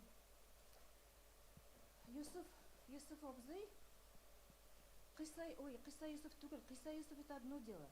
А есть еще у нас Соксок Бейты. Это самый старинный баит татарский. Соксок Бейты.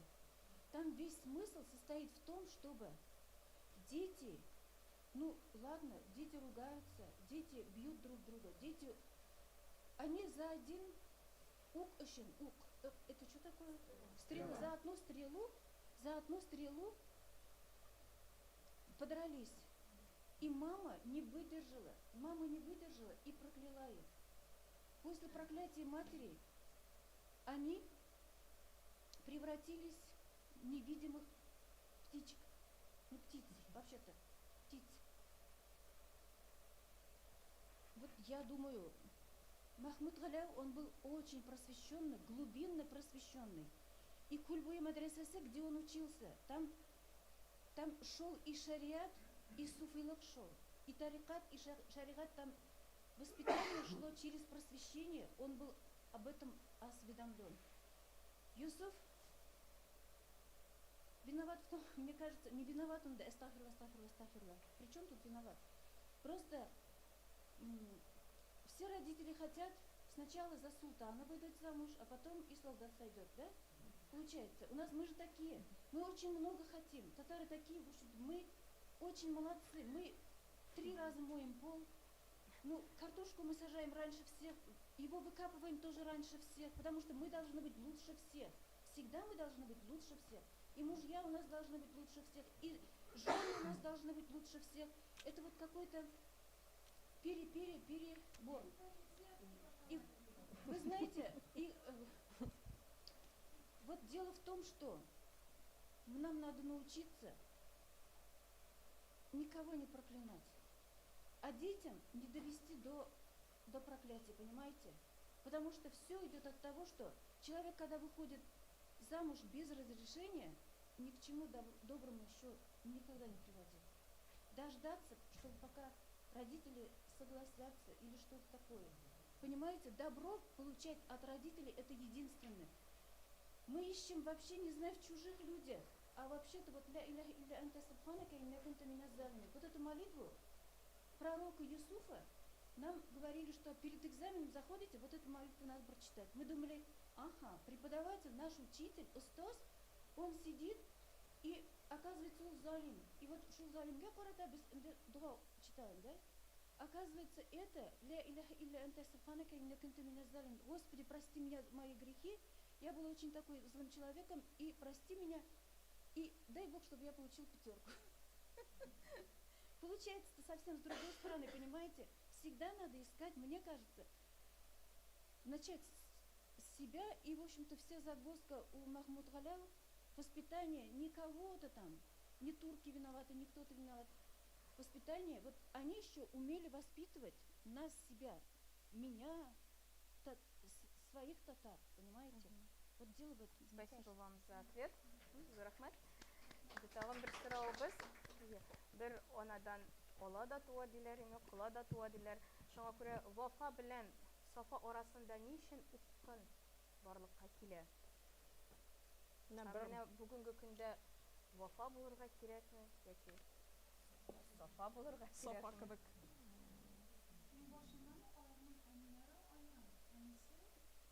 Батый. Бу әлбәттә Сафага ошамый. Шул йөздән иң беренче булып, бу конфликт шуннан башланды дип беләм. Әнисе моңа үтәрде. Ул киленнәрен аерды, улларын аерды. Минемчә шуннан әнисеннән килә. Әнисеннән килә дигән фикер булды. Әйе, Ул тагын бер киленнәрен аерды. Бу киленең нәрсәдер Эсер буенча.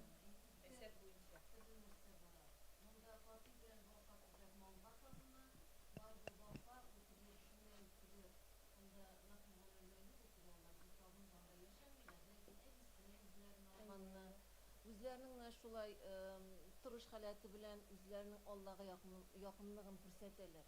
Ул шуңа шулай ике төрле менә шул Батый белән Вафа, малга табынучылар һәм Аллага табынучылар. Миңа калса менә шундый ике төрле күрсәтер өчен язылгандыр дип уйлыйм.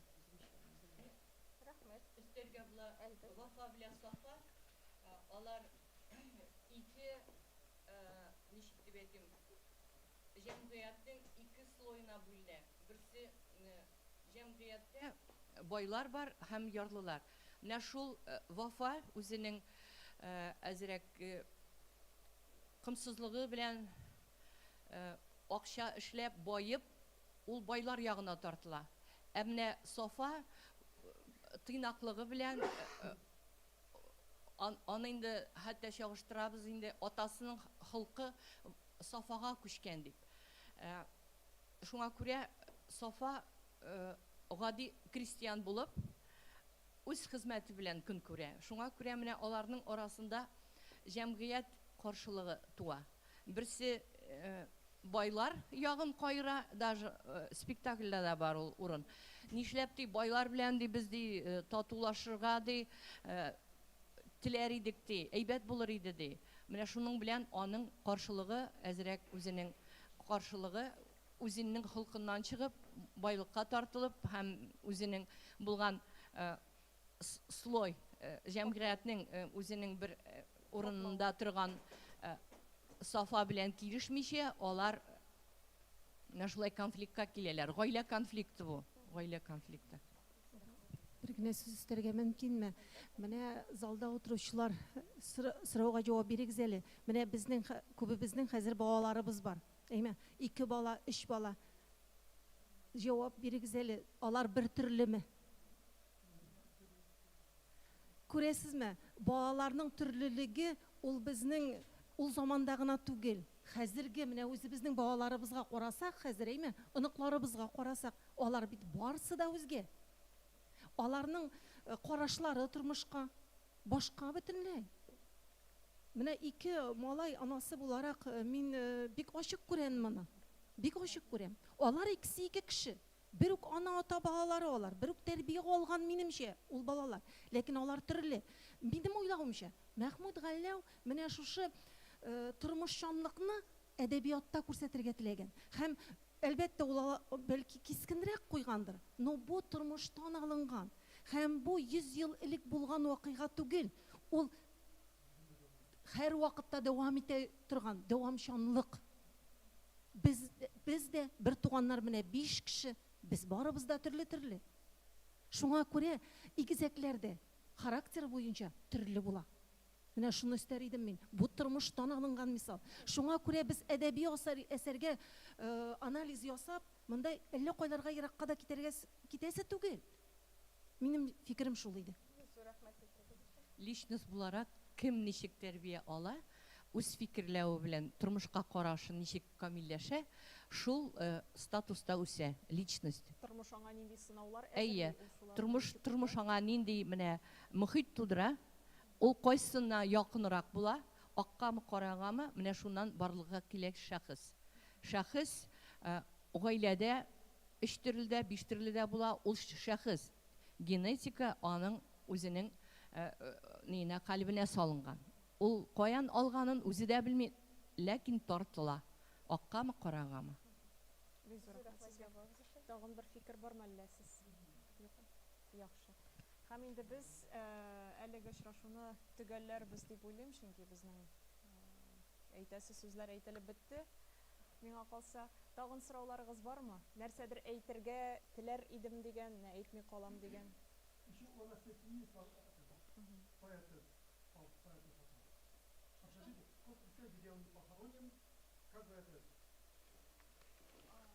Да, вот, собственно говоря, после того, как из личного дела арестованного точно его узнали место захоронения, на этом основании у нас было полное право, чтобы вот в Москве на общей могиле номер 1 установить эту табличку. Да, я это делала в 2010 году. Общая могила все-таки. Общая могила, да. То есть,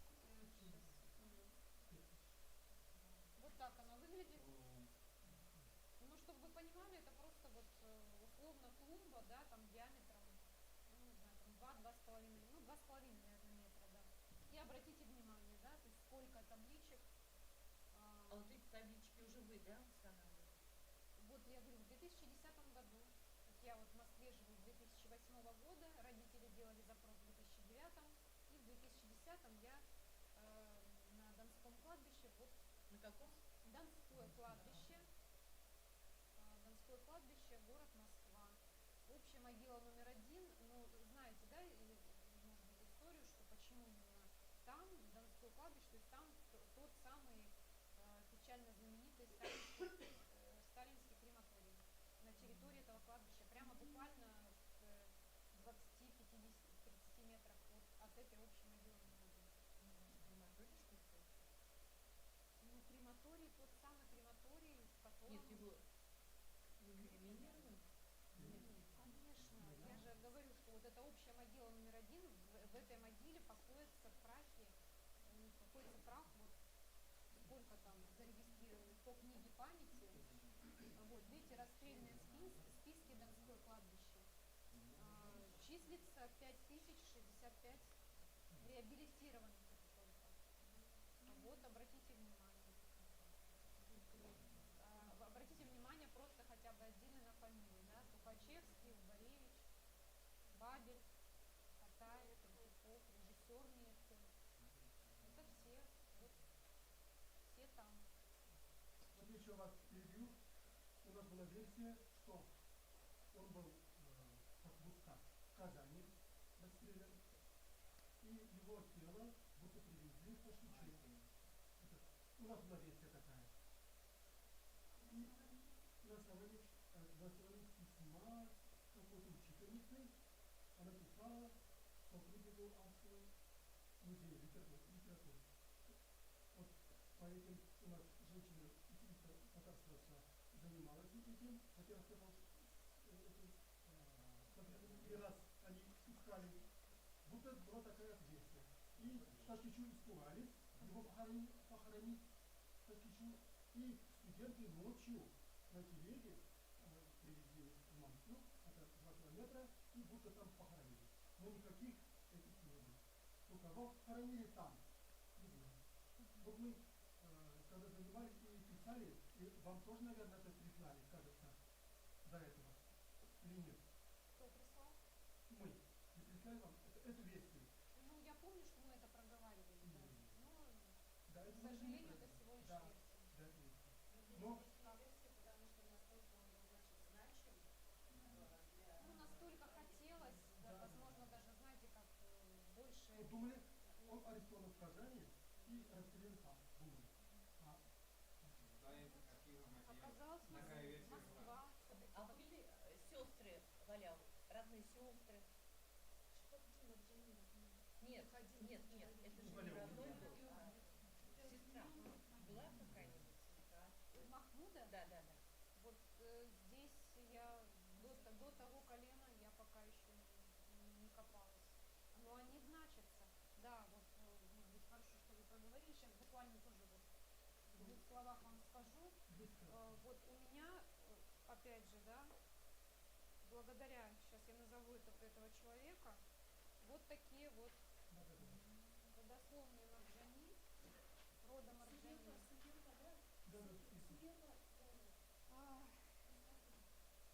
Вот основная часть экземпляров у меня от Адиля Бакиевича Беляева. Вы знаете, да, что он скончался не так давно, все-таки 2021 год. Вот. И, ну, они копии просто у многих людей хранятся, но вот именно вот эти экземпляры мне передал Адиль Бакиевич Беляев. Ну, кто не знает, этот человек, который хобби, так скажем, всей его жизни было собирать фамильные родословные знаменитых татарских фамилий. Шаклунская тоже. Ну, я только знаю про Адиля Бакиевича Беляева. Проживал он в Апрелевке, это Подмосковье. Вот. И в 2016 году я, благодаря, вот, по-моему, вам как раз, да, вы же мне давали эту информацию, как раз показывали его вот эту книгу «Историческая генеалогия татарских народов», что-то вот так она там то, что опубликовано была родословная Марджани, вот именно вот в таком виде. Видите, то, что красная ручка, это я уже сама дописываю. А там были данные, что вот, соответственно, Махмуд Галяу и только 2 дочери. То есть нашего деда Надыра не было. И вот в той книге его тоже нет. И я специально, я созванивалась с Игорем Бакиевичем, он очень радушно принял и эту информацию, и вообще принял меня в гости, мы с ним общались. Вот как раз 16, 17, 18 года мы с ним общались, я ему эту всю информацию дала, но он уже тогда, ну, так как человек в возрасте, он сказал, что Анастасия, вряд ли у меня уже будут силы переиздать эту книгу, так что, говорит, теперь вы занимаетесь этим. И он мне отдал вот эти родословные Марджани с напутствием, чтобы вот информация была дополнена. А так вот представляете, труд человека, да, но это только род Марджани, а на самом деле он же занимался очень многими фамилиями, и все на него выходили, давали информацию, то есть вот это все происходило. Но вот у него не было, о нашей семье у него не было информации. Так что вот следующее, если оно будет когда-то переиздание родословных татарских фамилий, то вот там уже будет дополнена информация. Спасибо большое. Еще информация. Махмуд Галяу жил в деревне Таскичу до 11 лет. И когда ему было 11 лет, у них был страшный пожар, они сгорели. Без ничего остались. И они переехали в Казань, вот сюда. Где они, получается, в Марджани.